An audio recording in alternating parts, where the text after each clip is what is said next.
राम राम मंडळी काही गेले दिवस यूट्यूबवर बैलगाडा क्षेत्रात एक चर्चा चालू आहे की बकासूरला इस्रायल देशाकडून 3 कोटीची मागणी आली. तर हे नक्की खरं आहे का अफवा आहे, हा सुद्धा एक सर्वात मोठा प्रश्न आहे.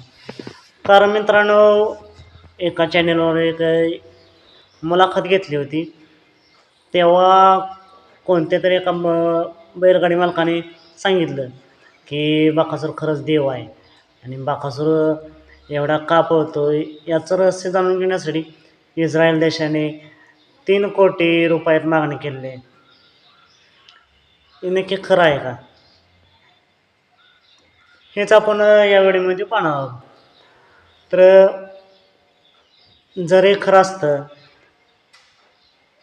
तर मोहिल शेठ धुमाळ किंवा वैभव मामा साळुंखे किंवा त्यांचे नियोजन करतात ते रणजित सर बनसोडे यांच्यापैकी कोणत्या तरी अकाउंटवर ही माहिती नक्कीच दिली असती बकासूर पेमेंटसाठी, की बकासूरला ही ऑफर आलेली आहे, बकासूरला रिसर्चसाठी इस्रायल देशाने मागणी केलेली आहे, असं थोडी का होईना पण माहिती त्यांनी दिली असती. पण कोणत्याच बैलगाड्या मालकाच्या इंस्टाच्या अकाउंटवर ही माहिती आली नाही.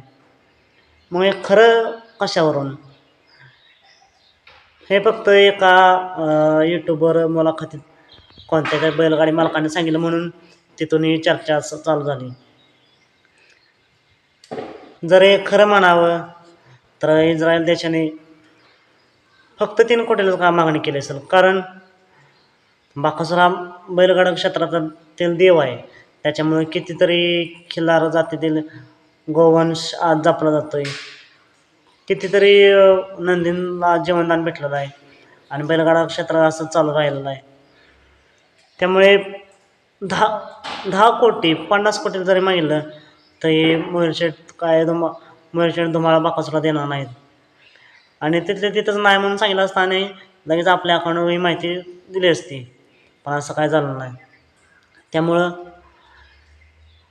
99.99% तरी ही अफवाच असू शकते असं मला तरी वाटतंय. जे यूट्यूबर आहेत, मुलाखती घेतात, त्यांना माझी एक मनापासून विनंती आहे की जेव्हा पण तुम्ही बकासूरची मुलाखत घ्याल तेव्हा त्यांचे मालक मोहिल शेठ धुमाळ, वैभव मामा साळुंखे, रणजित सर बनसोडे असे जे कोणी नियोजन करतात त्यांना कोणाला तरी हा प्रश्न विचारा की बकासूरला खरंच 3 कोटीची मागणी झाली का नाही.